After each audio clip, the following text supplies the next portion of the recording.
Colombia.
Ven, a ver, para acá. No es como uno que... No es como uno que es 55, pongamos.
Buenas noches, Buenas noches, profesor. ¿cómo están? Doctor, buenas noches. ¿Cómo les ha ido? ¿Qué horas terminaron la otra clase? A las 7:56. 7:56. Ah, bueno. Bueno, ¿y cómo les ha ido con esa clase? ¿Bien? Sin Bien, profe. dificultades. Sin Bien dificultades. ahí. También analizando sentencias, profe. ¿Cómo? Analizando sentencias y preparándonos para el parcial del viernes. Ah, ¿tienen parcial el viernes? Sí, señor. ¿Cuál es la materia que están viendo? Penal. Penal, profe. Ah, penal, penal. Ah, bueno. Bien, porque penal es muy chévere. Sí, la teoría es chévere. Sí, desde la dogmática es muy, muy, muy bonito. Bueno, entonces, Solo desde la presten. dogmática, profe. ¿Cómo? Solo desde la dogmática. Sí, muy bonito. Cuando uno ve teoría general del delito, sin lugar a dudas todos pensamos que vamos a ser penalistas. Es muy bonita, explicando, el que la explica bien, pues seguramente se enamora uno de esa materia. Bueno, antes de iniciar la clase del día de hoy, quiero transmitirles una información de parte de las directivas de la universidad en cabeza del señor rector, con el fin, me imagino que el docente que estuvo en la primera clase les transmitió la información, pero digamos que debemos hacerlo todo el cuerpo de docentes. No Sí, nos dijeron ya nada, lo profe. hizo. Recordemos que este módulo lo vamos o se termina el día 3 de noviembre, lunes 3 de noviembre. Y entiendo que el próximo módulo inicia a los 8 días, el 10, si no estoy mal, el 10 de noviembre, que sería prácticamente el último módulo de este año, más o menos por las fechas que están establecidas en el cronograma académico. El La, 9 no- empezamos. la noticia es que vamos a iniciar a partir del otro módulo la alternancia, es decir, vamos a asistir un aforo del 25% de los estudiantes a clases presenciales. Entonces, esto con ocasión de la autorización que cuenta la universidad para que, en razón a las medidas de aislamiento y las medidas de protección que ha venido adoptando la universidad para que esto se pueda llevar a cabo, a partir del próximo módulo vamos a tener esa alternancia donde un 25% va a estar de manera presencial y el otro de manera virtual. No se ha elegido, digamos, o no se ha establecido todavía la forma en la que quienes van a estar de manera virtual y quienes van a estar de manera presencial. Esa información pues se la iré transmitiendo en el transcurso del módulo si la obtengo durante ese periodo. Entonces, la idea es que vayámonos concientizando que es necesario, digamos, reactivar eh, todo lo que tiene que ver con este sector de la economía, ustedes saben que ya prácticamente muchos de los sectores y muchas de las instituciones ya están abriendo sus puertas al público, no solamente en el tema de educación, sino en muchos otros estamentos. Y pues nosotros no podemos ser la excepción a esa regla, como quiera que ya cumplimos con esos protocolos exigidos por especialmente la Secretaría de Salud del Distrito de Bogotá. Entonces, la idea es transmitir esta información para que ya tengamos una idea y nos concienticemos que a partir del próximo módulo, entonces vamos a estar en clases presenciales y en clases virtuales. Es decir, va a haber una alternancia y todos esos situaciones, digamos, particulares, entonces se las iré transmitiendo a medida que cuente con esa información. Lo importante es tener claro desde ya que vamos a concientizarnos para que a partir del día 10 de noviembre, que inicia el módulo, estaremos en esas clases de alternancia. Y ya, obviamente, la universidad pues cuenta con esos protocolos para que todos, obviamente, sigamos cuidándonos y sigamos cumpliendo con esas medidas de aislamiento mientras llega la vacuna, que sería la noticia pues más importante para poder salir, digamos, de una vez por todas de esta situación. No sé si el docente anterior les compartió esa información. No, No, señor. profe, no. No, ¿No? señor. Bueno, entonces ustedes son multiplicadores de esta noticia para los demás compañeros y amigos que tengan en la universidad, y en la medida en que yo tenga más información, pues se las haré saber con mucho gusto. Si tienen alguna pregunta, alguna duda, pues la resolveremos. ¿Listo? Bueno, entonces, ¿en qué quedamos el día de ayer? ¿Qué fue lo último que vimos? Ángela, ¿nos recuerdas, por favor?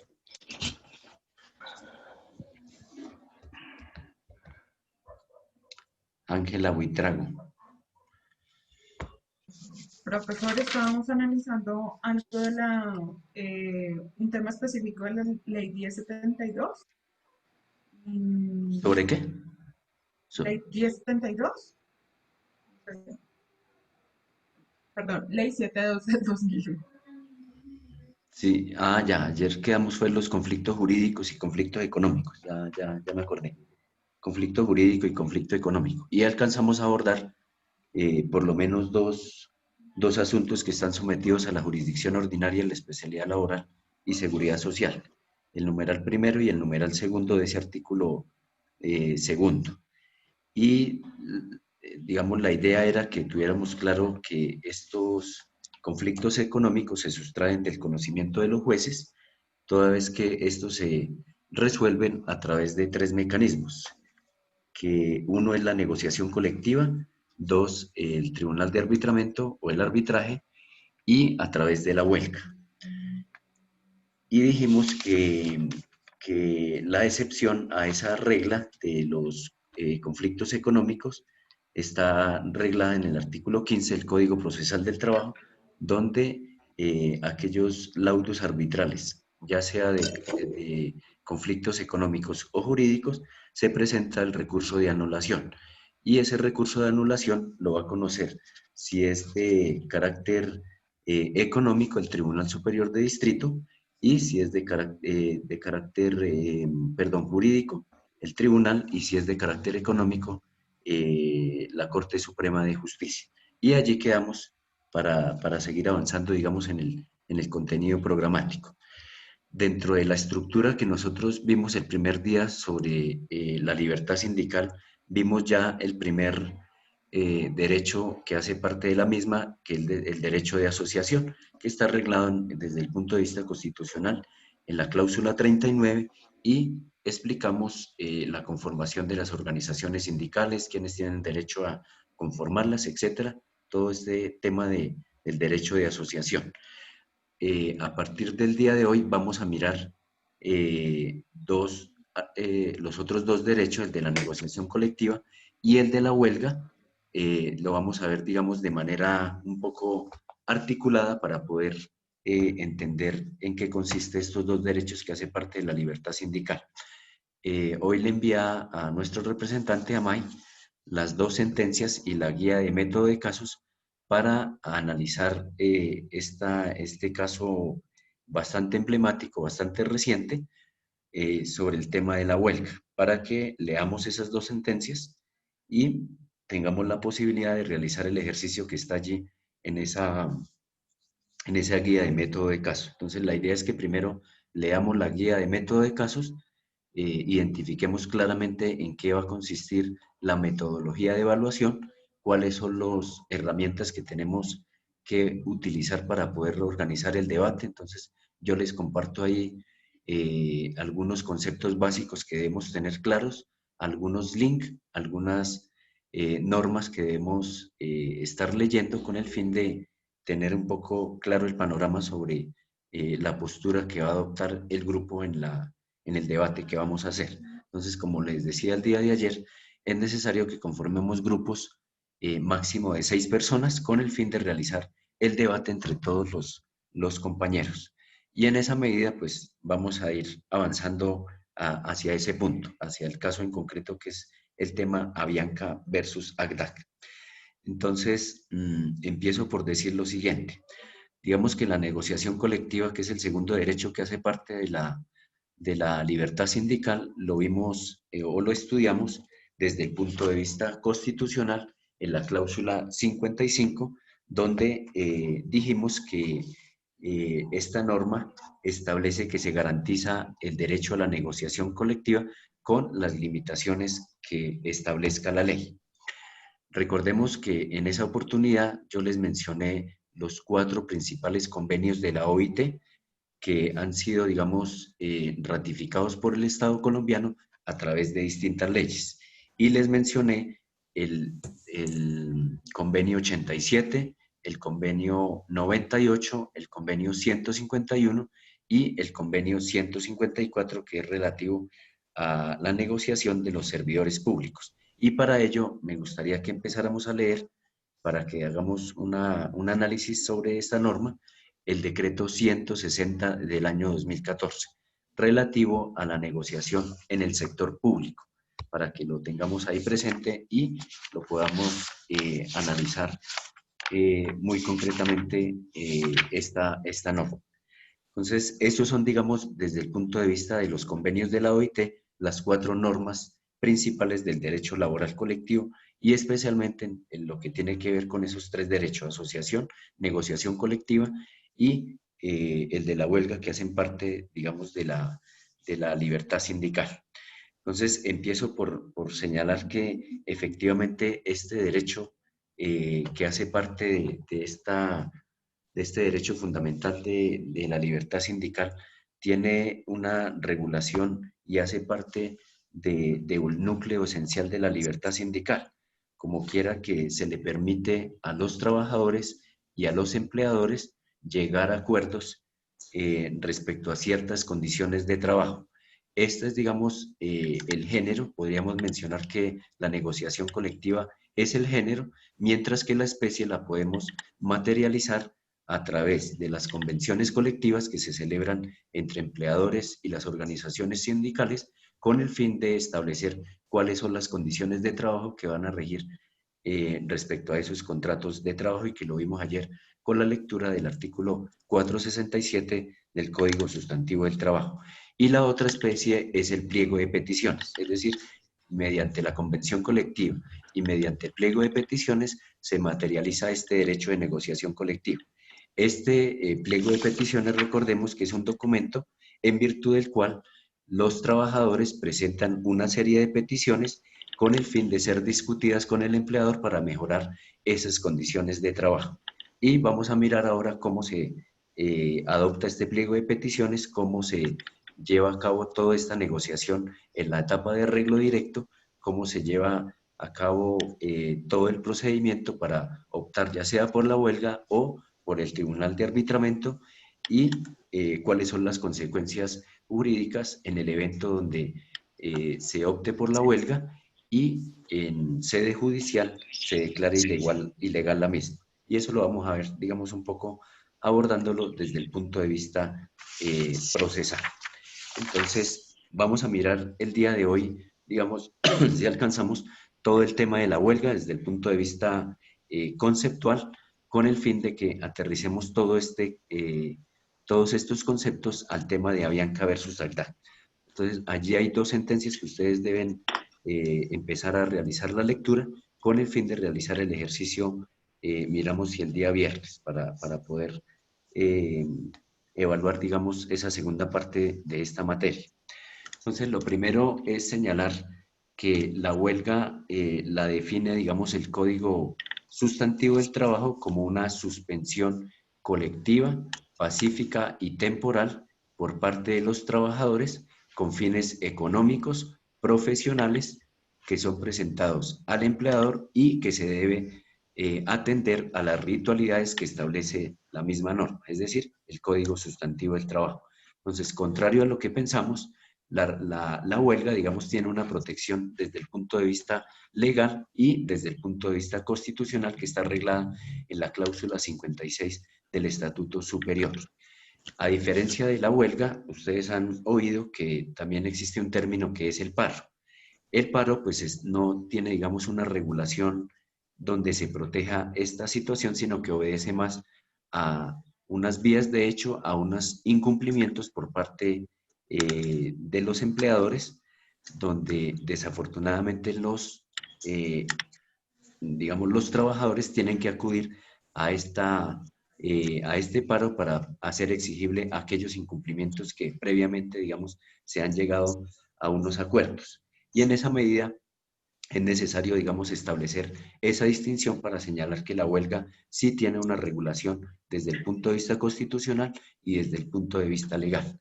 Ahora nos corresponde a nosotros mirar en el sistema de la OIT si realmente existe, y esto para efectos de comprensión del caso de Avianca versus ACTA, si existe un convenio relativo a la huelga específicamente, o por el contrario, no existe un convenio que regule esta materia de la huelga y que esté de alguna manera al arbitrio o a la facultad de cada uno de los estados de proteger este derecho. Eso es, digamos, la, la,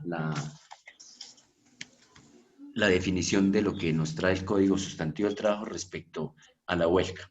Ahora, aquí hay un tema muy importante que debemos abordar y que guarda estrecha relación con el tema Bianca versus Agda, y es el tema sobre la huelga en los servicios públicos. Entonces, dentro de esos conceptos que nosotros vamos a mirar allí en la guía de método de casos, ustedes van a poder visualizar allí que es necesario establecer el concepto de servicio público y establecer esa distinción con servicio público esencial. El Código Sustantivo del Trabajo nos trae, digamos, una definición de lo que es el servicio público.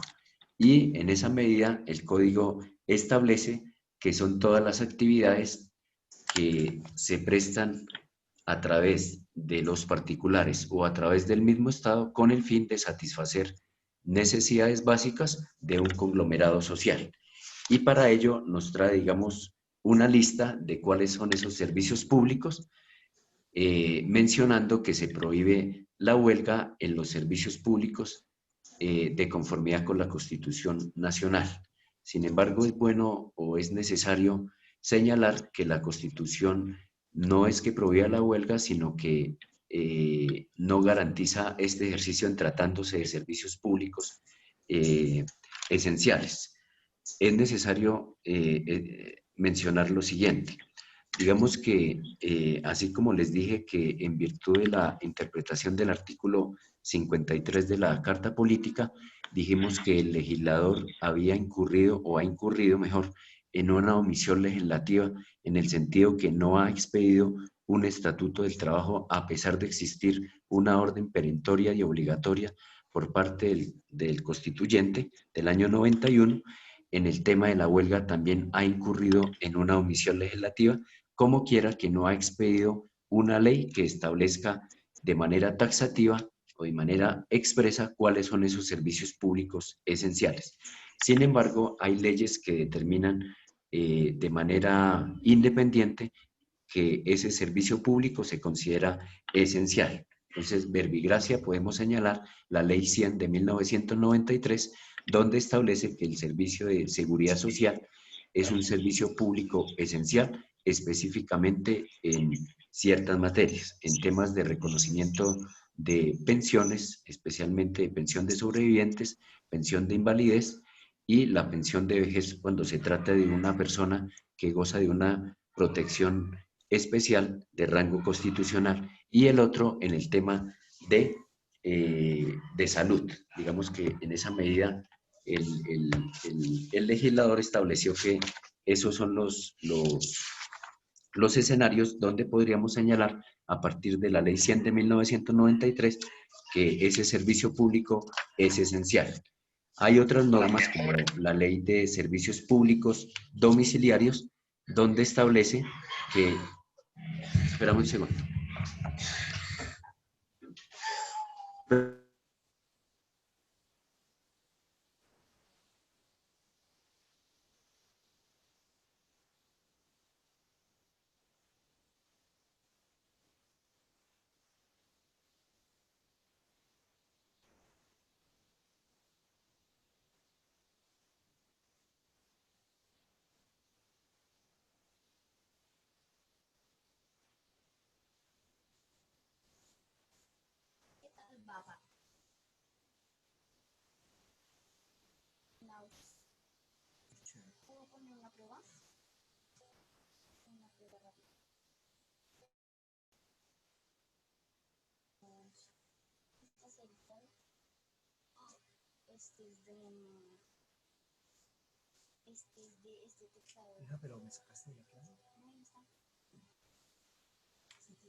Iván, cierre el micrófono.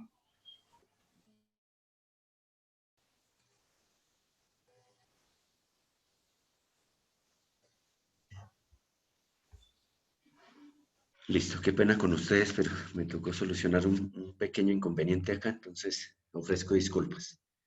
Estas son las situaciones que desafortunadamente a veces se escapan del control de nosotros. Bueno, entonces les decía que hay normas que No se establecen... preocupe. Gracias. Hay normas, digamos, que establecen de manera autónoma que ese servicio público es esencial. Y un ejemplo de ellos es la Ley 100 de 1993, donde establece que es un servicio público esencial.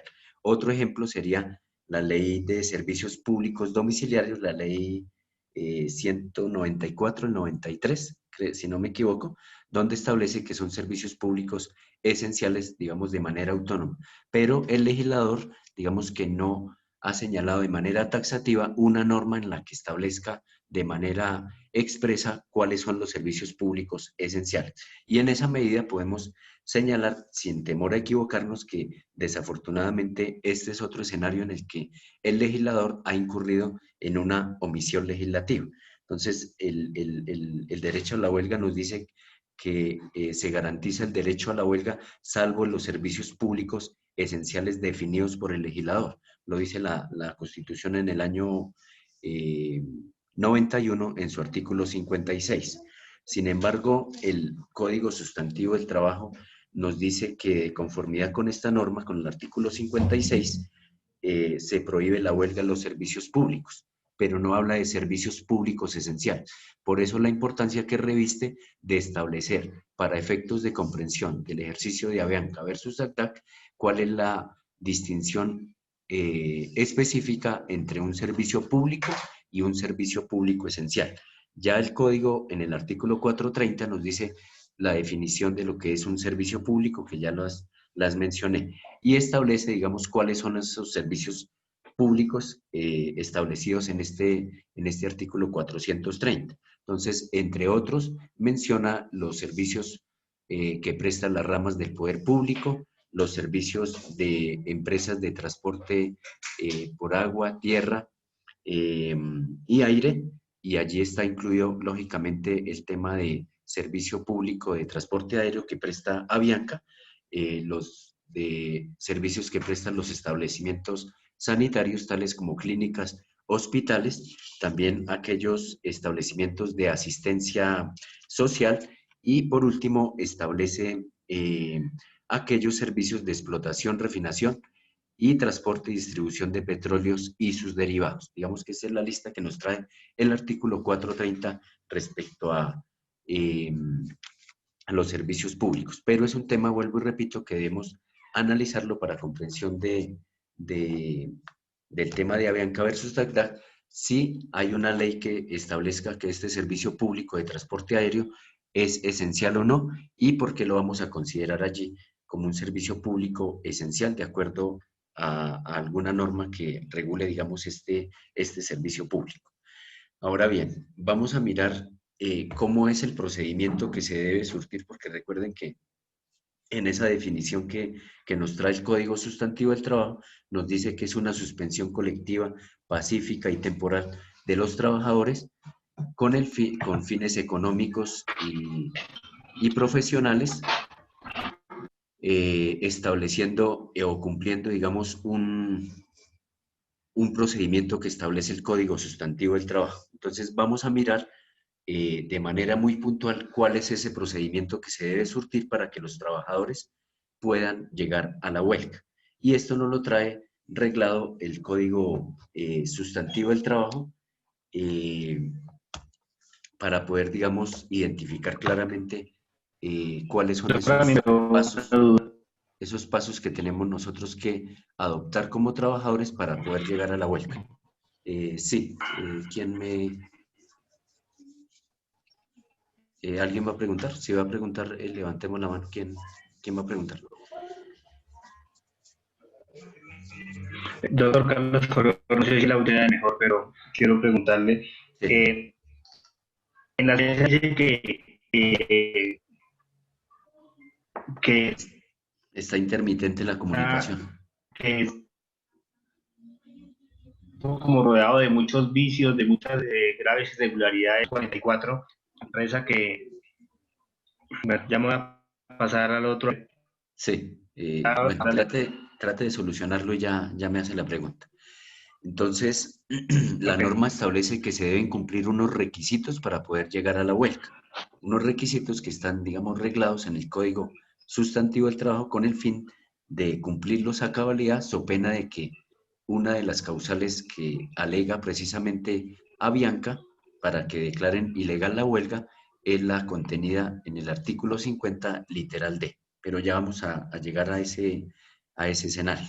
Entonces, lo primero es, tal como lo mencioné al principio de la clase, la forma o uno de la especie de materializar esa negociación colectiva es a través de la presentación del pliego de peticiones. Es decir, si vamos a establecer un conflicto colectivo de trabajo, precisamente se hace a través de la presentación del pliego de peticiones.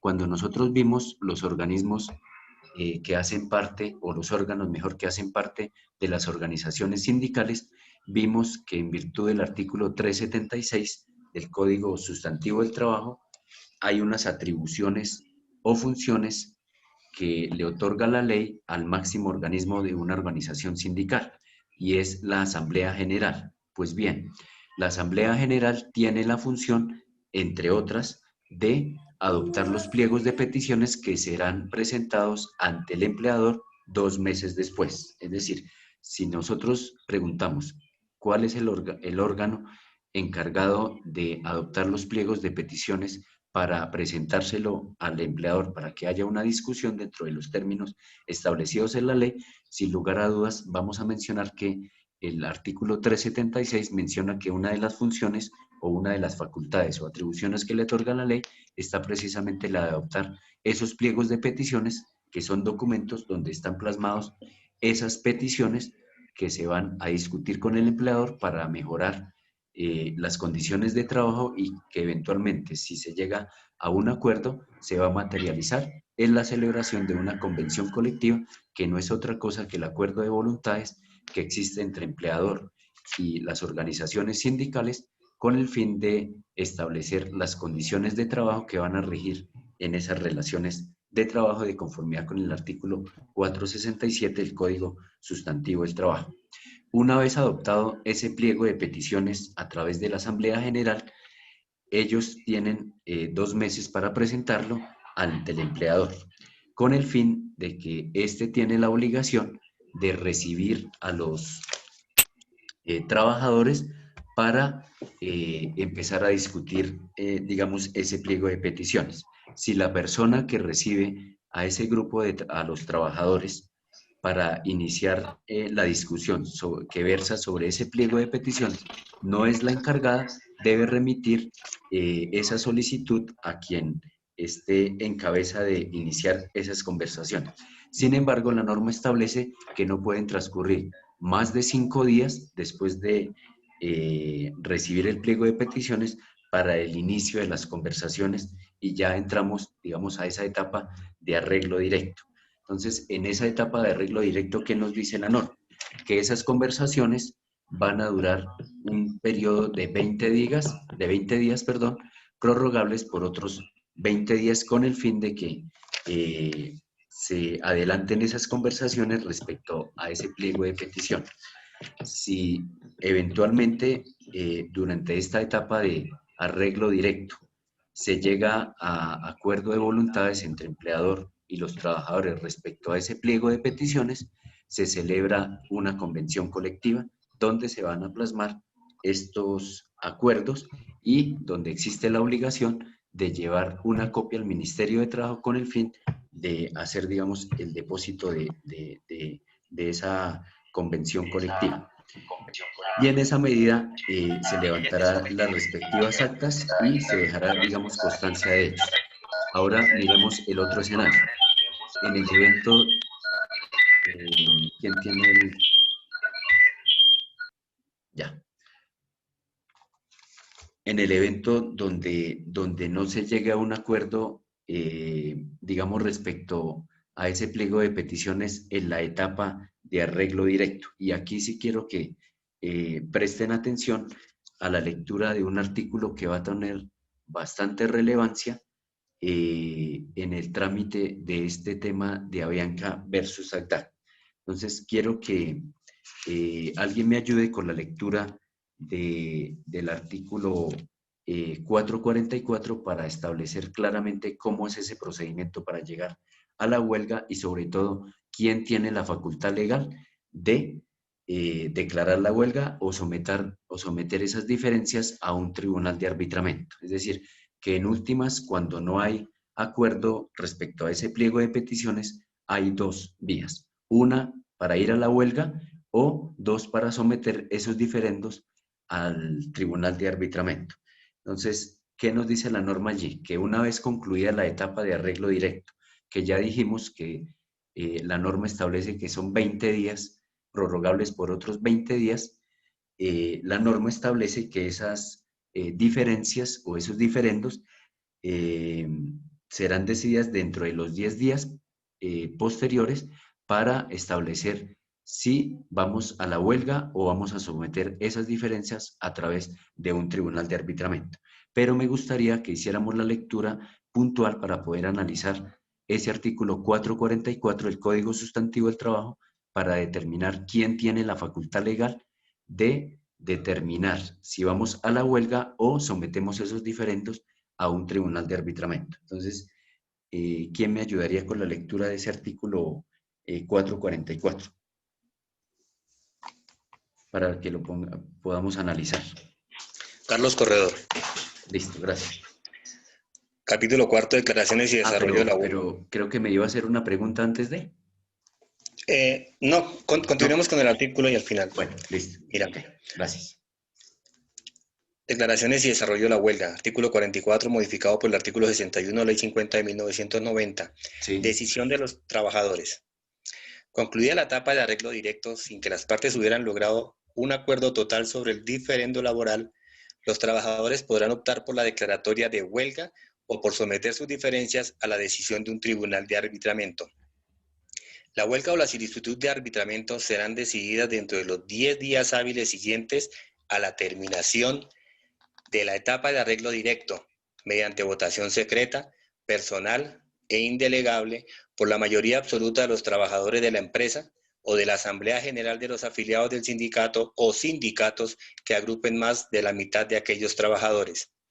Para este efecto, si los afiliados al sindicato o sindicatos mayoritarios o los demás trabajadores de la empresa laboran en más de un municipio, se celebrarán asambleas en cada uno de ellos, en los cuales se ejercerá la votación en la forma prevista en este artículo y el resultado final de esta lo constituirá la sumatoria de los votos emitidos en cada una de las asambleas. Continúa el modificado del artículo 17 de la Ley 584 del 2000. ¿También lo leo? Sí. Bueno, hasta ahí está bien. Hasta ahí, digamos que la lectura es suficiente para lo que necesito explicar. Bueno, entonces, presten atención a lo que les voy a decir para que tengamos presente muy bien, porque esto va a tener efectos jurídicos en el tema de Avianca versus ACDAC. Como quiera que Avianca alega dos causales. Una, por tratarse de un servicio público esencial a juicio de Avianca, que ese será un debate que vamos a dar en ese ejercicio, y el otro, el literal de, como quiera que no se, digamos, no se cumplió con los requisitos que establece el Código Sustantivo del Trabajo para tomar la decisión de ir a la huelga. Entonces, ¿qué nos dice acá este artículo 444 para que lo tengamos bien claro? Entonces, una vez concluida esta etapa de arreglo directo, es decir, los 20 días que establece la norma para someter esas diferendos con el empleador para llegar a un arreglo y celebrar esa convención colectiva y que ya dijimos que se puede prorrogarse por otros 20 días, se va a tomar la decisión si esos diferendos se van a someter a la huelga o vamos a un tribunal de arbitramiento dentro de los 10 días siguientes. Pero aquí el tema principal es determinar quién toma la decisión en ese aspecto. Por un lado, la norma nos dice que va a tomar la decisión la mayoría absoluta de los trabajadores. Si yo les pregunto cuál es la mayoría absoluta de los trabajadores, ¿ustedes qué me responden? 50 más 1, 50. Exacto. Cuando nosotros vimos Doctor. derecho constitucional, la ley quinta del 92, que es el estatuto o el reglamento del Congreso, establece allí el concepto de las mayorías. Y la mayoría absoluta efectivamente es la mitad más uno, el 50% más uno. Entonces, ese es el primer escenario donde la norma permite que la decisión la tome la mitad más uno de los trabajadores, es decir, la mayoría absoluta. Y el otro evento es que la decisión la va a tomar ¿quién? La Asamblea General de esa organización sindical, siempre y cuando esa organización sindical esté conformada por la mayoría de los trabajadores de esa empresa. En esa medida, allí hay que establecer claramente, a través de la lectura que ustedes hagan de la sentencia, de las dos sentencias, tanto del Tribunal Superior de Bogotá como de la Sala Laboral de la Corte Suprema de Justicia, si el sindicato de Avianca ACDAC cumplió con este requisito, como quiera que el artículo 450 en el literal D establece cuando no se haya sido declarada por la Asamblea General de los Trabajadores en los términos establecidos en la ley como una de las causales de ilegalidad que eventualmente se puede configurar y que efectivamente Avianca solicitó al tribunal que declarara ilegal, como quiera que a juicio de ellos no cumplieron, digamos, con este requisito. Entonces, allí ustedes deben analizar desde el punto de vista de ese universo de trabajadores que hacían parte para esa época, para el año 2017, de ese universo de trabajadores, cuántos pertenecían a la organización sindical y si realmente se tomó la decisión atendiendo a esta ritualidad que establece el Código Sustantivo del Trabajo para poder, digamos, determinar si se cumplió con estos requisitos.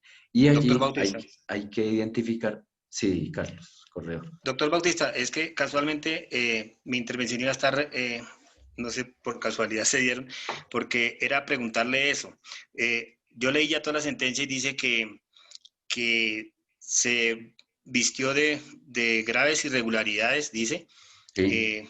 porque el artículo 444 del Código Sustantivo de Trabajo dice que la mayoría absoluta de los trabajadores de la empresa, de las ciudades, y en el caso de Avianca solo se tomaron ciudades como Cali, Medellín, Barranquilla y Bogotá, sí, representando 440 que no participaron. Entonces sí, yo le quería preguntar a usted a eso, si el sindicato tiene, no importa que tengan 1.200 empleados, si el sindicato tiene 200, 300, tienen que participar también para que se haga el quórum, gente que no esté, empleados que no estén dentro del sindicato. A ver, ahí hay dos situaciones en particular. Digamos que la norma, y digamos, es necesario aclararlo para que lo tengamos en cuenta para futuros análisis de otros casos en particular. Digamos que la norma establece allí que para la votación esta debe ser secreta, personal e indelegable. No obstante, por vía jurisprudencial, respecto a cierto tipo de organizaciones sindicales, se permite que por delegación, por representación, se pueda ejercer el derecho al voto, como quiera que cuando vimos el derecho de asociación, se permite que se puedan crear comités seccionales, juntas directivas en otros municipios distintos a donde funciona digamos, la sede principal de esa organización sindical. En el caso de Avianca versus ACDAC, ustedes van a poder analizar allí que no había una mayoría absoluta de trabajadores de ese universo de trabajadores de Avianca que pertenecía a la organización sindical. Y allí lo que tenemos que identificar es que efectivamente frente a esos sindicatos minoritarios, como es el caso de Avianca versus ACDAC, pero que ustedes también van a poder, a través de la lectura, verificar si se trata de un sindicato de gremio o es un de gremial o es un sindicato industrial o por actividad económica, porque eso lo alega en un momento determinado Avianca para decir que no era necesario contar con la aprobación de la mayoría absoluta por tratarse de este tipo de sindicatos. Y en esa medida hay que analizar ese aspecto en razón a que aquí eventualmente podría haber un vacío una situación de discriminación respecto a esos sindicatos minoritarios. ¿Por qué lo señalo de esta manera? Digamos que la norma establece que la decisión la toman o la mayoría absoluta de los trabajadores o la Asamblea General, siempre y cuando pertenezcan la mitad más uno de esos trabajadores a la organización sindical. Entonces, ¿qué pasaría en el evento, o qué pasa precisamente con estos casos donde esa organización sindical está conformada por un sindicato donde sus afiliados no son la mayoría de los sindicatos? ¿Habría allí una discriminación respecto a esos sindicatos minoritarios? Como quiera que no tendrían la posibilidad de tomar la decisión a través de la asamblea, sino que tocaría a través de la mayoría absoluta de los trabajadores. Entonces, habría que mirar desde el punto de vista constitucional si esta norma se ajusta a la Constitución en razón a que se identificaría allí un problema respecto a estos sindicatos minoritarios. Ese es un tema, digamos, desde el punto de vista de la ritualidad, que ustedes analizarán allí si realmente el sindicato de Avianca cumplió con esta ritualidad de tomar la decisión de ir a la huelga cumpliendo con estos parámetros que establece el Código Sustantivo del Trabajo, toda vez que de ese universo de 8.000 y tantos trabajadores que en su momento tenía Avianca, un porcentaje minoritario pertenecía a la organización sindical y que no todos ellos, digamos, tomaron la determinación. Inclusive habla por allí que no se le permitió a muchos trabajadores ejercer el derecho al voto. Pero eso es algo que ustedes deben, digamos, analizar allí para efectos de comprensión, digamos, de si realmente se encuadra dentro de las causales de ilegalidad que alega Avianca respecto a este tema. Y el otro ya lo mencioné, que es el tema del servicio público esencial que alega Avianca para determinar que tratándose de servicio público de transporte aéreo, no es permitido, de conformidad con el Código Sustantivo y la misma Constitución en el artículo 56, adelantar la huelga como quiera que lo prohíbe estas dos normas. Sin embargo, la Constitución no habla de prohibición, sino de no garantía. Pero aquí hay que mirar, digamos, la vía jurisprudencial, si realmente el hecho de que se preste el servicio público de manera mínima, la jurisprudencia ha señalado que no se tiene por qué declarar ilegal cuando se preste de manera mínima este servicio. Entonces, por eso es que ustedes pueden ver que en los hospitales nunca se suspende el servicio de urgencias, a pesar de que pueda haber, digamos, una situación de huelga, de suspensión colectiva de trabajo. Lo mismo sucede, aunque no se considera huelga propiamente dicho, pero cuando la rama judicial va al paro, por lo menos ustedes saben que van a recibir acciones de tutelas, acciones de habeas corpus, como quiera que hay derechos fundamentales comprometidos, y en esa medida, digamos que la jurisprudencia ha señalado que siempre y cuando se preste, por lo menos de manera mínima, ese servicio público, vale la huelga. Entonces, ese es un aspecto que ustedes van a poder, digamos, analizar, ese artículo 444, para efectos de comprender si el procedimiento que se surtió al interior del sindicato de ACTAC se hizo de conformidad con la lectura y el análisis de este artículo 444. Entonces, sigamos con ese procedimiento que establece el Código Sustantivo del Trabajo. Entonces, una vez deciden, ya sean los trabajadores, la mitad más uno de los trabajadores, o la Asamblea General, de ir a la huelga o de someter esos diferendos al Tribunal de Arbitramiento, y vamos a enfocarlo al desarrollo de la huelga. Una vez se toma esta decisión de optar por la huelga, la norma establece que no podrá ir a la huelga, es decir, no podrá suspender de manera pacífica, colectiva, transcurridos 2 días hábiles a su declaración, y no más de 10 días hábiles. Toda vez que si no se cumple con estos términos que establece el Código Sustantivo, el artículo 450 establece como una causal de ilegalidad precisamente si se hace por fuera de estos términos que establece el Código Sustantivo del Trabajo. Ahora bien, es importante señalar que durante el desarrollo de la huelga siempre va a estar, digamos, presente la posibilidad, a pesar de estar en el desarrollo de la huelga, la posibilidad de someter esos diferendos a través de un tribunal de arbitramiento o eventualmente a través de los mecanismos alternativos de solución de conflictos, como es la composición, como es la conciliación o el mismo arbitraje. Y en esa medida se va a tener, digamos, presente esta situación. Ahora bien, una vez se declare, vamos a mirar cuáles son el desarrollo o cuál es el procedimiento que se debe surtir una vez se declare y se lleve a cabo la huelga dentro de los 2 días y antes de 10 de haber sido declarada. Entonces, la norma lo primero que establece allí es cuáles son las funciones que le asisten a las autoridades de policía de garantizar este ejercicio de la huelga. Entonces, lo primero es, tal como lo establece tanto la Constitución como el mismo Código Sustantivo del Trabajo, esta suspensión colectiva, pacífica y temporal de las actividades por parte del trabajador debe tener fines económicos y debe tener fines profesionales. Es decir, que debe haber un curso pacífico de esta suspensión colectiva de trabajo y para ello está la fuerza pública, en este caso la Policía Nacional, con el fin de garantizar este ejercicio para que no se presenten, digamos, situaciones de orden público que comprometan, digamos, derechos fundamentales de empleadores y de los mismos trabajadores que están, digamos, haciendo uso de este ejercicio que está, digamos, reglado en la Constitución, en el mismo Código Sustantivo del Trabajo. Y en esa medida no se le permite el ingreso a trabajar a aquellos grupos minoritarios de trabajadores, así tengan la voluntad de hacerlo, como quiera que la mayoría absoluta de ellos ha optado por la suspensión colectiva de trabajo.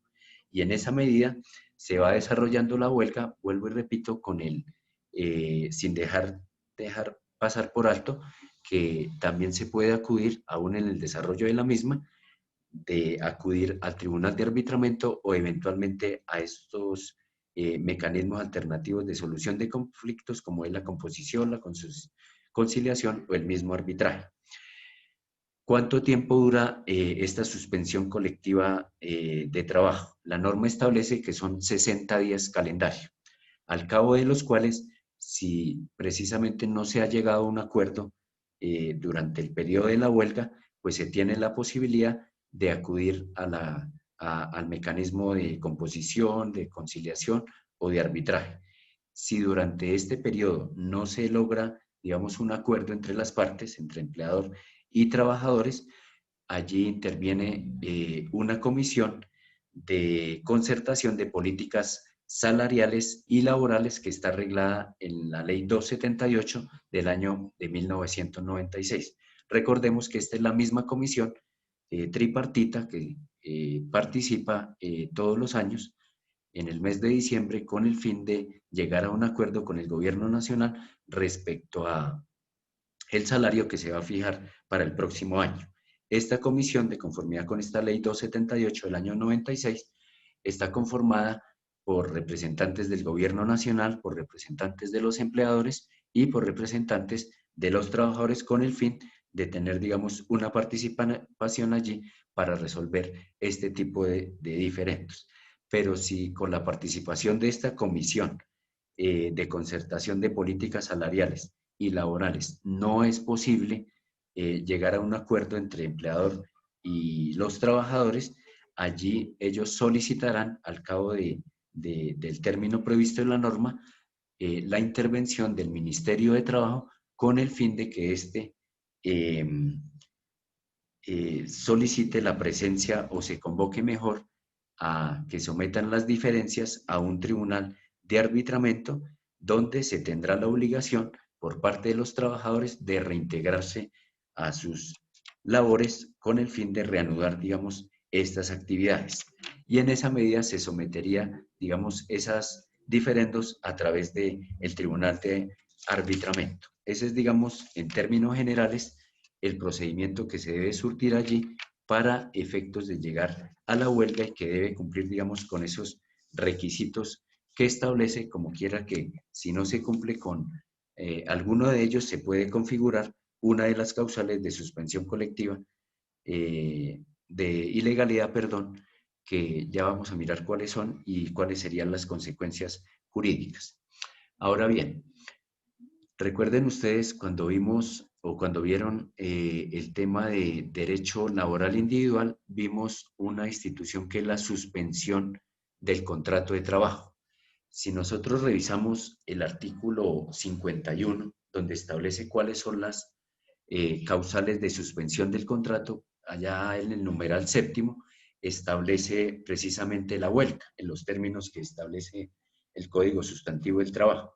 Y dijimos que el efecto jurídico, y eso lo voy a articular un poco con el efecto jurídico de la huelga, donde establece que frente a la suspensión del contrato, el empleador no está en la obligación de pagar los salarios a esos trabajadores y los trabajadores no tienen la obligación de prestar el servicio de manera personal durante el tiempo que transcurra la huelga.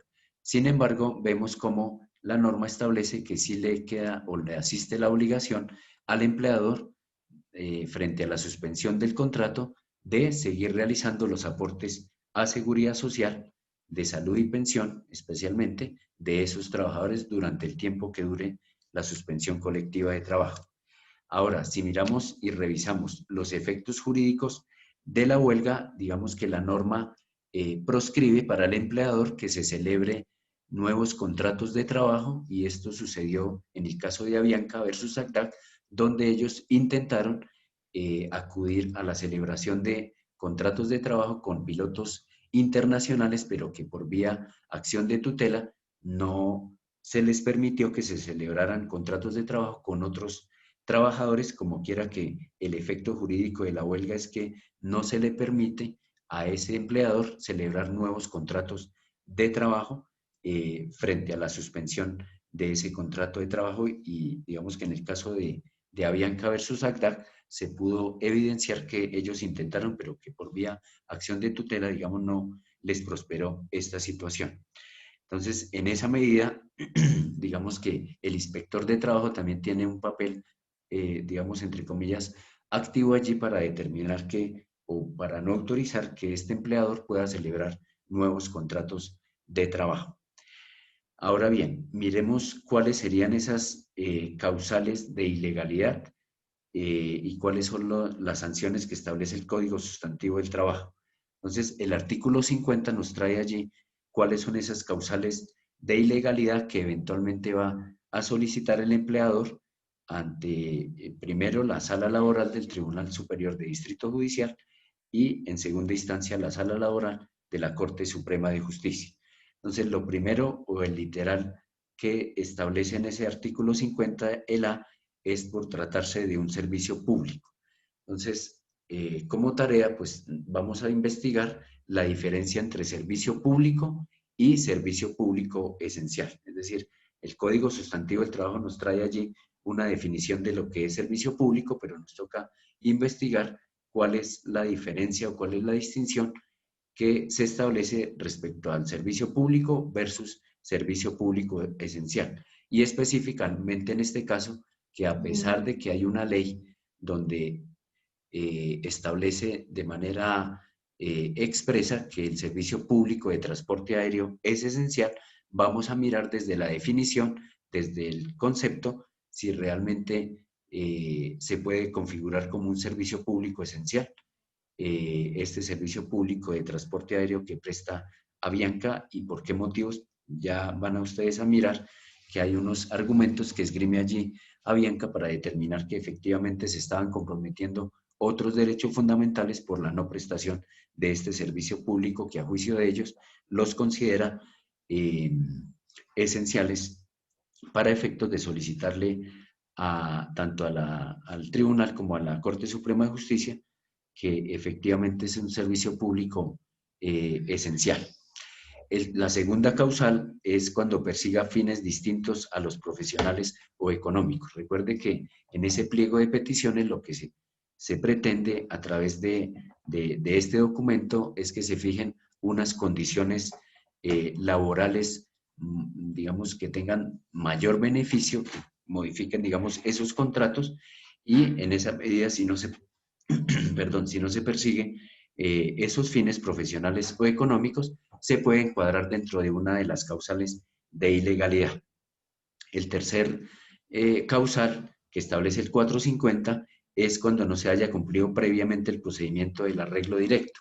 Recordemos que este procedimiento establece que ese arreglo directo inicia con las conversaciones, o inicia mejor con la presentación del pliego de peticiones, donde el empleador está en la obligación de recibir a esos trabajadores con el pliego de peticiones, so pena de que se le imponga una sanción pecuniaria a favor del Ministerio de Trabajo, como quiera que existe una prohibición expresa para el empleador de tener que recibir a esos trabajadores en el pliego de peticiones. Y recordemos que esa etapa de arreglo directo, tal como lo señala el Código Sustantivo del Trabajo, tiene una duración de 20 días y prorrogables por otros 20 días. Si no se cumple, digamos, con estos términos establecidos, pues se puede encuadrar dentro de una causal de ilegalidad que podría eventualmente alegar el interesado, que en este caso sería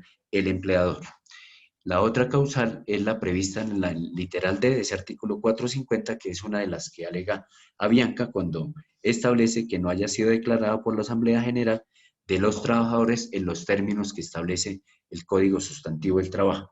Ya vimos quiénes son los que toman la decisión, ya sea por un lado la mayoría absoluta de los trabajadores o la Asamblea General, cuando esa organización sindical esté conformada por la mitad más uno de los trabajadores de esa empresa.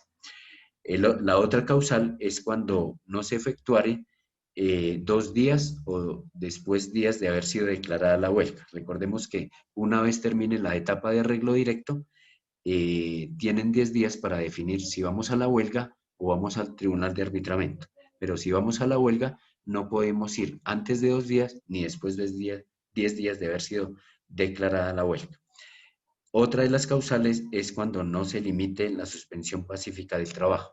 Entonces, de acuerdo a la definición, siempre esa suspensión colectiva de trabajo de manera temporal debe ser de manera pacífica, toda vez que está proscrito por la misma norma que esa suspensión se lleve por las vías de hecho, sino que siempre tiene que ser o establecerse de manera pacífica para que no se encuadre dentro de esos casos de ilegalidad o causales de ilegalidad que establece el Código Sustantivo del Trabajo. Y por último, cuando se promueva con el propósito de exigir a las autoridades la ejecución de algún acto reservado a la determinación de ellas. Entonces, en esa medida se configuran, digamos, estos, o establece la norma, estas causales de ilegalidad, y ya vamos a mirar qué sucede respecto a los efectos jurídicos donde eventualmente se configure uno de ellos para declarar ilegal la suspensión colectiva de trabajo. Entonces, allí vamos de pronto a articular un poco el tema con el derecho procesal laboral para señalar lo siguiente.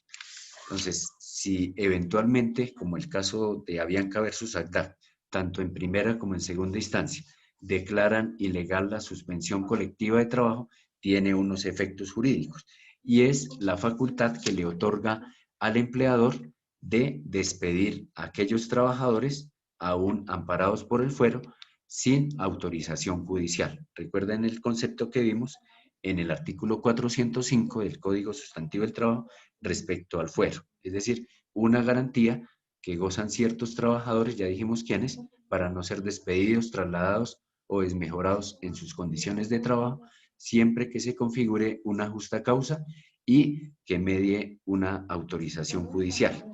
Pues bien, si el juez, tanto de primera como de segunda instancia, determinan que esa suspensión colectiva de trabajo atiende a una de las causales de ilegalidad, el empleador tiene la facultad legal de despedir a esos trabajadores sin que medie esa calificación judicial. No obstante lo anterior, y es bueno mencionarlo en este momento,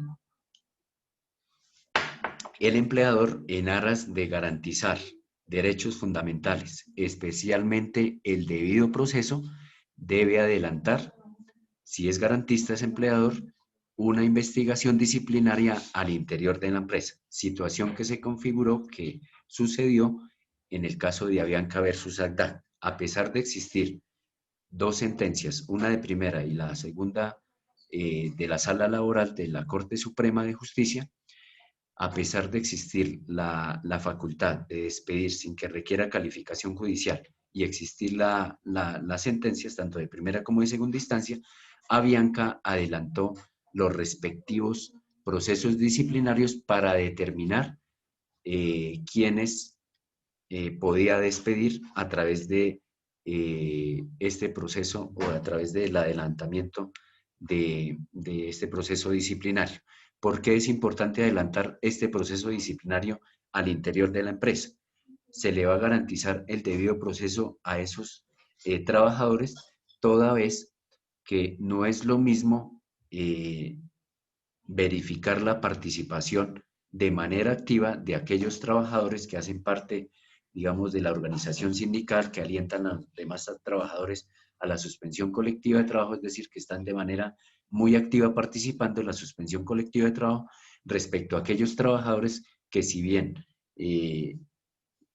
hacen parte de esa suspensión colectiva de trabajo, no participan de manera muy activa, y en esa medida el empleador tiene la posibilidad de identificar claramente cuáles son esos trabajadores que sí participan de manera activa para poder adelantar el proceso disciplinario y irrogar, digamos, la terminación del contrato. Este trámite, como lo mencioné en alguna clase, está previsto en el artículo 52 de la Ley 50 del 90 como un proceso sumario en el que tiene, digamos, por legitimidad en la causa por activa tanto el empleador como el Ministerio de Trabajo, y para salvaguardar el interés general, el Ministerio Público. Es decir, quienes pueden adelantar ese proceso de eventualmente de suspensión, de cancelación de la personería jurídica de esa organización sindical. Ya puede hacerlo el empleador, puede hacerlo el Ministerio Público o el Ministerio de Trabajo, con el fin de solicitarle al juez que le suspenda o le cancele la personería jurídica a esa organización sindical. Este trámite, como ya lo dije, está, digamos, reglado en el artículo 52 de la Ley 50 del 90 como un proceso sumario que ustedes abordarán en el tema de derecho procesal laboral. Ahora bien, como lo he venido mencionando, la primera instancia de declaratoria de ilegalidad la va a conocer la Sala Laboral del Tribunal Superior de Distrito Judicial, donde haya acaecido la suspensión colectiva de trabajo, y la segunda instancia la va a conocer la Sala Laboral de la Corte Suprema de Justicia. La norma también establece que se le va a garantizar, lógicamente, el debido proceso a esa organización sindical, donde se van a tener en cuenta desde el punto de vista procesal los requisitos establecidos en el artículo 25 del Código Procesal del Trabajo para efectos de presentación de la demanda, y se va a tener en cuenta también para la contestación de la misma el artículo 31 de dicho estatuto para poder, digamos, resolver este asunto en particular. Es importante mencionar que en el caso de Avianca versus Agda, tanto la primera como la segunda instancia atendieron las pretensiones de Avianca y declararon ilegal esta suspensión colectiva de trabajo, donde se invocó dos causales del artículo 50. Una, el servicio público esencial, que establece el literal A, que alegó, digamos, Avianca, y el otro, el literal de esa misma norma, donde, digamos, le prosperó. Sin embargo, ya está publicada, o bueno, por lo menos ya se surtió todo el trámite del recurso de casación que que presentó el sindicato de Avianca, ACDAC, y se condenó a Avianca a pagar una suma de 500 millones de pesos. Sin embargo, esta situación pues ya está, digamos, en tribunales internacionales. Seguramente se le va a garantizar los derechos fundamentales, el ejercicio de este derecho a los trabajadores, y muy probablemente se obliga al Estado colombiano a resarcir, digamos, todos esos daños y perjuicios que eventualmente les ocasionó a estos trabajadores del sindicato de Avianca.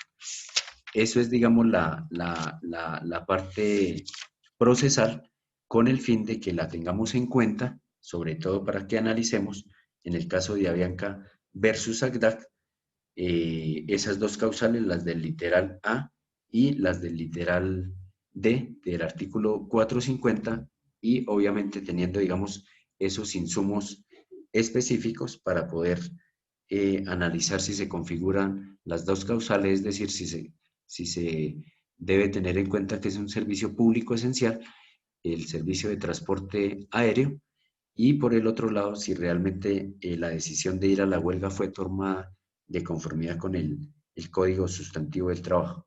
Entonces, ¿qué vamos a tener en cuenta para efectos del análisis de esta situación del caso Avianca versus ACDAC? Entonces, allí en esa guía que yo les envié, entonces vamos a investigar cuál es la diferencia entre servicio público y servicio público esencial, determinar cuándo estamos en presencia o cuál es la distinción específica de un servicio público esencial, a pesar de que el legislador no ha hecho su tarea, es decir, ha incurrido en una omisión legislativa de no establecer de manera taxativa a través de una ley cuáles son esos servicios públicos esenciales, determinar, digamos, la definición de huelga de conformidad con el Código Sustantivo del Trabajo, determinar cómo está protegida desde el punto de vista constitucional y si realmente existe un convenio en la OIT que regule este aspecto, o sencillamente podemos interpretar que como quiera que existe el convenio 87 y 98, que hacen parte de la libertad sindical, podemos inferir que allí está implícito este derecho a la huelga, o que por el contrario, la OIT ha establecido que será, digamos, protegido o regulado a través de los estados de acuerdo a su soberanía para determinar si la huelga se puede ejercer en tratándose de servicio público esencial. Y en esa medida hay que mirar también el procedimiento que se debe surtir para llegar a la huelga y que está previsto en el Código Sustantivo del Trabajo para poder, digamos, comprender un poco si se configuran esas causales o no que alegan o que alegó en su momento Avianca. Y por otro lado, establecer cuáles son esas causales de ilegalidad que están previstas en el artículo 450, especialmente el literal A y el literal D.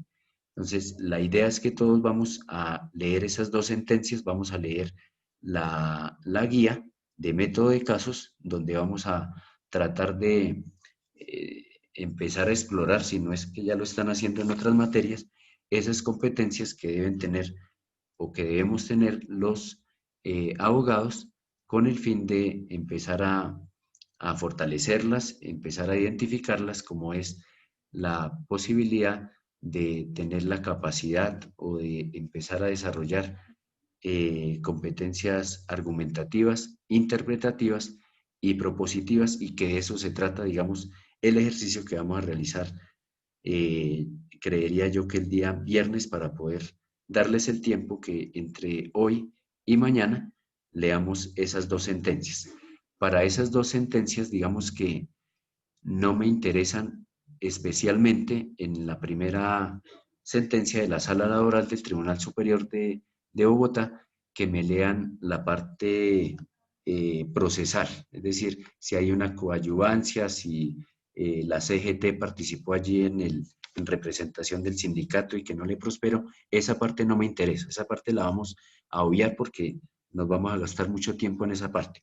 Vamos a empezar a estudiar es la sentencia desde el momento en que se toma la decisión de ir a la huelga, es decir, todo ese procedimiento que se surtió allí en el sindicato de Avianca con el fin de determinar si se cumplió con esos requisitos legales que establece el Código Sustantivo del Trabajo. Por el contrario, se obviaron para que Avianca alegara, digamos, esta causal prevista en el artículo 50 en el literal D. Por otro lado, en la parte final de esa guía, si ustedes la pueden mirar allí, hay unos links donde obedecen a cómo se manejó la información desde el punto de vista de los medios de comunicación. Entonces vamos a revisar esos links para que ustedes puedan ingresar allí y mirar cómo se manejó esta información desde el punto de vista mediático por parte de los medios de comunicación. Y vamos a mirar, y de eso se trata, digamos, para hacer el ejercicio de responder esas preguntas que hay allí en donde dice preguntas que orientarán la discusión del caso. Esas son las preguntas que quiero que empiecen allá al interior de cada grupo, empezar a discutir. La idea es que ustedes, obviamente que va a haber divergencias entre los integrantes del grupo, pero la idea es que si hay, digamos, un consenso respecto a las respuestas que se van a dar, se nombre a una persona o a un delegado, un representante de cada grupo, para que exponga sus argumentos respecto, no frente a mí, sino frente a los demás compañeros, para que a su vez estos puedan controvertir esos argumentos, eso sí, dentro del marco del respeto, si no se esté de acuerdo con la postura de cada grupo, y sobre todo que tenga una fuerte carga argumentativa para poder, digamos, sostener ese argumento que cada uno de ustedes va a sostener en cabeza de cada grupo. Y en esa medida es importante que empiecen ya a leer, digamos, esa guía como primera medida para que tengan en cuenta cómo se va a desarrollar ese ejercicio el día viernes, y trataremos mañana de empezar a escudriñar un poco esos conceptos que hay allí para poder tener, digamos, los elementos de juicio para poder realizar, digamos, esa discusión el día viernes. Y en la parte final, pues ahí está la manera como se va a evaluar estos aprendizajes a través de las competencias que antes les mencioné. Juan Camilo, tiene la mano levantada. Sí, profe, yo le quería hacer una preguntita. ¿Hay que enviarle de pronto un trabajo al correo resolviendo esa guía? No. Solamente es leerla y la vamos a resolver en clase. Sí, porque si no nos complicamos haciendo trabajos y de pronto no hay tiempo ni siquiera de calificarlos. Entonces, la idea es que sea un ejercicio oral, que sea un ejercicio de manera verbal, por eso les menciono las competencias propositiva, argumentativa e interpretativa, y que se tenga, digamos, una postura de grupo, y si de pronto hay uno o dos integrantes de ese grupo que quieran salvar el voto respecto a la postura de la mayoría del grupo, pues lo puede hacer también, pero la idea es que leamos las dos sentencias. En la primera, pues no me interesa que lean mucho la parte procesal de la coadyuvancia, de cómo se presentó no, esa parte la vamos a obviar un poco. Vamos a enfocarnos desde el momento en que la organización sindical ACTAC suspende las actividades para llegar a la huelga, y si todo ese procedimiento que se surtió allí se hizo de conformidad con el Código Sustantivo del Trabajo. Por otro lado, sí es necesario que ustedes averigüen dentro de ese material complementario que les menciono ayer en la guía, los convenios que mencioné al principio de la clase, el 87, el 98, el 151 y 154, si realmente nos sirve de algo alguna regulación que haya allí en el sistema de la OIT, o por el contrario nos toca sujetarnos a la normativa que tiene nuestro ordenamiento jurídico, o si realmente estos convenios hacen parte del bloque de constitucionalidad y tienen fuerza vinculante para el Estado colombiano, o en contraposición a ello, tenemos recomendaciones de la misma OIT donde establece que este servicio público es esencial o no, o que eventualmente la huelga sí puede desarrollarse aún en tratándose de servicios públicos esenciales, o quedará, digamos, facultativo o al arbitrio de cada Estado regular este derecho. May, lo escuchamos. Profe, sí, una pregunta. No sé qué posibilidades habría de que hiciéramos esta actividad el lunes y no el viernes. ¿Por qué razón? Para que lo hiciéramos con una mayor calidad. Por un motivo, no, simplemente que el profesor nos colocó desde el primer día el parcial número 2 Sí. este viernes, y si vamos a realizar las sentencias suyas más el examen de penal, creemos que no, o pues particularmente no vamos a realizar el No trabajo de alcanza. Avianca con la No hay mayor tiempo, no hay tiempo. calidad. No hay Entonces, tiempo. no sé qué posibilidades hay de, por favor, dejarlas para el lunes, y de esta manera sí vamos a hacerlo con una mayor calidad, y entonces nos centramos Bueno, entonces, con calidad en una materia y con calidad en la suya. No sé qué posibilidades hay. bueno, listo, vamos a hacerlo así, pero entonces vamos a hacer lo siguiente. Aunque, bueno, eso no...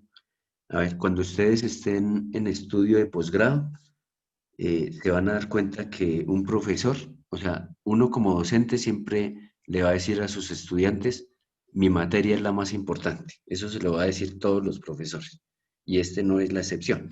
Entonces, en esa medida, siempre los docentes nos van a exigir cierta calidad para abordar su materia. Entonces, ustedes en especialización les va a tocar leer para una sola materia 70 sentencias para una semana. Y allí no podemos decir es que el otro profesor nos dejó tal trabajo, entonces no podemos, yo estoy muy ocupado, no, porque para eso adquirimos un compromiso, pero bueno, esto para que lo tengan en cuenta para futuros situaciones que se les presente. No hay problema, listo, lo vamos a hacer el día lunes para que puedan hacer la lectura. De hecho, pues hasta hoy les envié el material, entonces vamos a hacerlo el día lunes. Entonces, ¿qué vamos a hacer el día viernes? El día viernes vamos a hacer un ejercicio respecto a el tema de que me interesa también que lo abordemos, el tema de el derecho laboral en tiempos del COVID-19, es decir, cuáles son las situaciones que se presentaron y que se han venido presentando durante este tiempo de pandemia, para que hagamos una discusión. Entonces, yo mañana le envío, bueno, ojalá no se me olvide en la mañana, el video para que ustedes lo vean en el transcurso del día de mañana, y podamos hacer la discusión el día viernes de ese video. Entonces, es un video que dura aproximadamente las 2 horas. No vamos a destinar 2 horas de clase para ver el video, sino que lo vamos a hacer de manera independiente.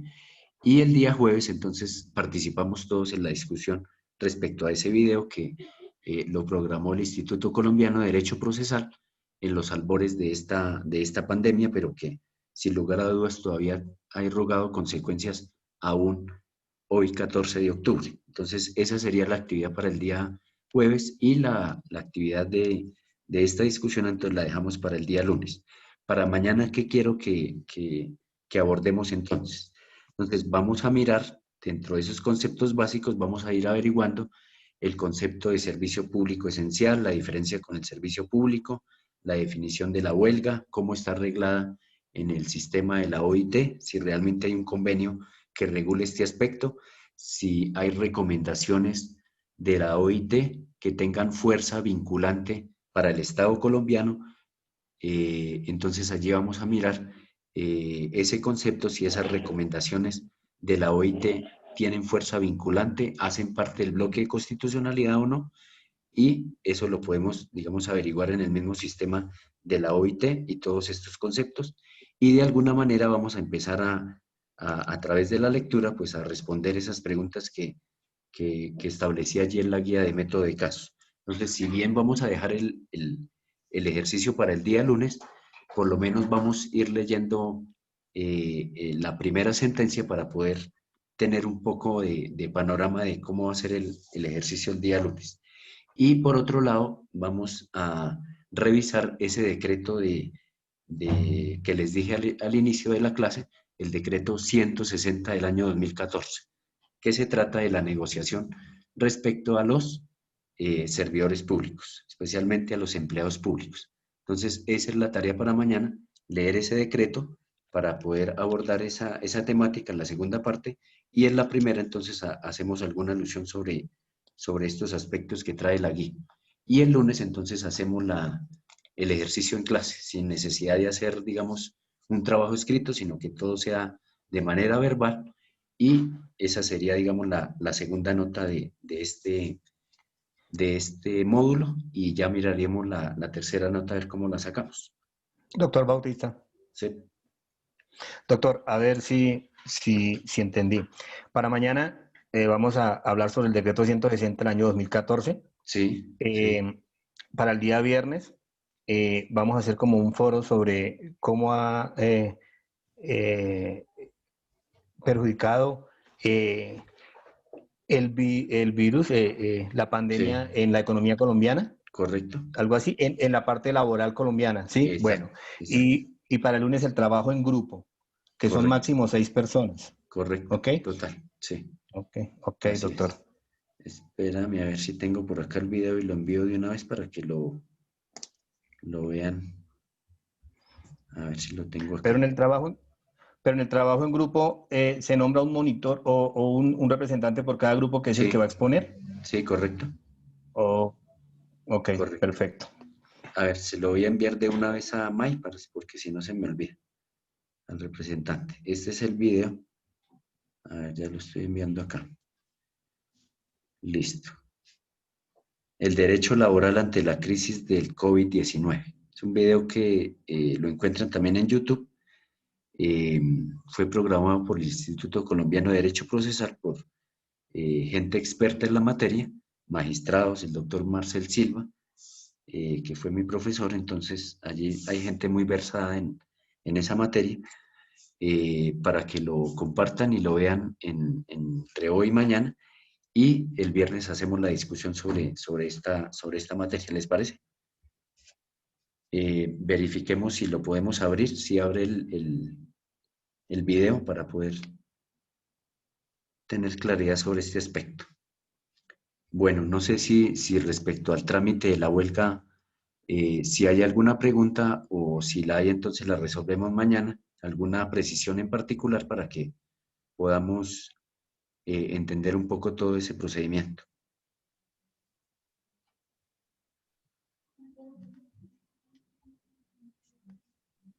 Es claro. Mike, ¿sí le llegó el video? ¿Sí? ¿Sí abre? Sí, señor. Estoy Listo, hágame el favor. con los compañeros. Listo, entonces me lo comparte con los compañeros, y ese es el video que vamos a ver para el día viernes y hacer la discusión. Listo. Bueno, ¿alguna pregunta, alguna situación en particular? Profe, buenas noches. Una pregunta. Hola, ¿Me Diana. puede saber si cuándo se bajan las clases, profe? Es que lo que pasa es que en el caso mío, el Sí, internet me ha fallado mucho, se me va no, en sí, muchas yo ocasiones no tengo no para las he volver a subido. no sé si poderlas ver. ¿No? Sí, yo las subo este fin de semana. Ah, No lo he podido hacer por una situación familiar que me ha impedido destinar el tiempo para ello. Entonces, el fin de semana yo hago subo todas las clases ya, las grabaciones, para que ustedes tengan allí la posibilidad de volver a retroalimentarse sobre estos temas, y ya queda el día del fin de semana con esa información en la plataforma. ay, muchas gracias, profe, sí se Bueno, lo agradezco muchísimo. bueno, listo. Entonces voy a dejar el registro de la asistencia con la foto, y entonces nos encontramos mañana a más tardar a las 8:05, ¿les parece? Sí, señor. Gracias, profe. Gracias, doctor. De acuerdo, doctor, gracias. Listo. Entonces, una feliz noche y gracias por asistir a la clase de hoy. Lo mismo. A usted, doctor, muchas gracias. Bueno, a ustedes.